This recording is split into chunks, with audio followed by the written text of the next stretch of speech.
Hello friends, welcome to Health and Wellness podcast, and today on the occasion of World No Tobacco Day, we have Dr. Rishit with us, consultant medical oncologist at Apollo CBCC. Hello Dr. Rishit. Hi Dr. Vijay, how are you doing? I am good, how are you? I'm fine. Welcome to our podcast Rishit. And as we know that today is 31st May and it's World No Tobacco Day, and the theme given by WHO for this year is to protect youth from industry manipulation and preventing them from tobacco and nicotine use. And since Rishit, you have worked in GCRI and now you are working with Apollo, what difference did you notice over these years with respect to tobacco consumption and the social status? So I worked at GCRI for 3 years, and there it's huge number of patients, and most of the patients were government scheme beneficiaries, and I observed that large number of patients were consuming tobacco, either chewable or smoking BD, and prevalence of tobacco chewing was strikingly more than smoking. And now I am working with Apollo CBCC since 1 year, and here also I encounter many patients who are consuming tobacco products, but prevalence of smoking and tobacco chewing are almost equal in my current practice.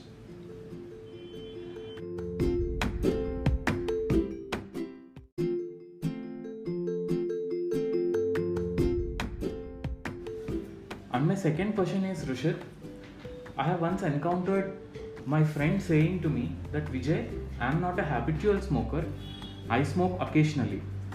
Did you also encounter such incidents, and what's your take on it? So no amount of smoking is safe actually. I also encounter few patients as well as healthy people who ask similar questions to me. I want to send a clear message that the moment you start smoking, risk of you getting many diseases increases, and it keeps on increasing day by day. Smoking can cause hypertension, that is high blood pressure, heart diseases, breathing difficulties, stroke, and of course cancer. In more than 80% of lung cancers, patients have history of smoking. Smoking can also cause other cancers like urinary bladder, kidney, cervix, pancreas, colon, stomach, and many more. Right, I do agree with you, Rishit, and so we need to stress on the point that what's occasional today may become habitual tomorrow.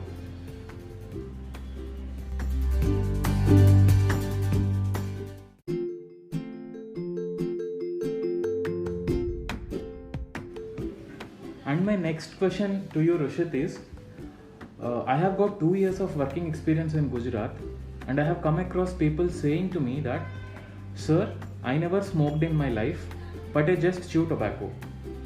Why do you think chewing is not harmful, and why is the society in Gujarat thinking so?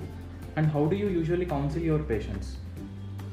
So coming to chewing tobacco, most people in Gujarat believes and consider smoking a stigma, but chewing tobacco is not a bad practice for them. I want to clarify that chewing tobacco is equally hazardous. It does causes all systemic diseases which we discussed, and apart from that, it also causes cancers, particularly cancers of the upper aerodigestive tract, namely lip, tongue, buccal mucosa, pharynx, palate, because the tobacco directly comes in contact with these areas. Right.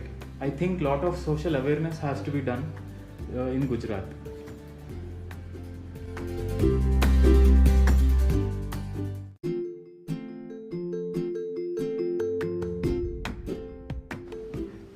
And Rishit, another surprising question which I faced from one of my patients was, Sir, since I have already got cancer, what's the use to stop it now? To put it simply, what do you think is the role of smoking cessation while undergoing cancer treatments? So I would say in one line that it is never late to quit smoking. If patient stops smoking before starting cancer treatment, then also it is beneficial. Quitting helps in early post-operative recovery as well as less complication. Regarding radiotherapy also, quitting leads to better efficacy and good overall outcome. During chemotherapy also, patients who quit smoking have less side effects and better overall outcome. Okay.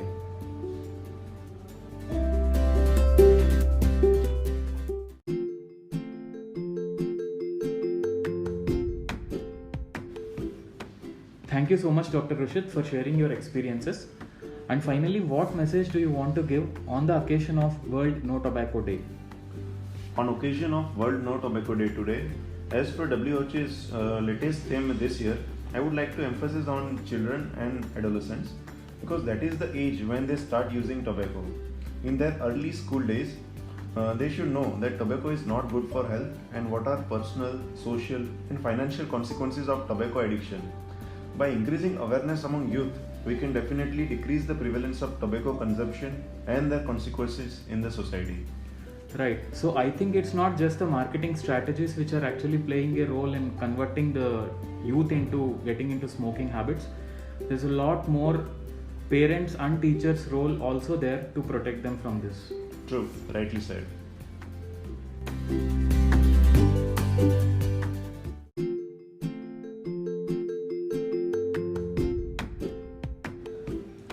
So that's all, my friends. Let us all pledge not to smoke or to quit smoking if we already have that habit, and also to counsel anyone we know who are ready to quit smoking. Thank you and bye bye.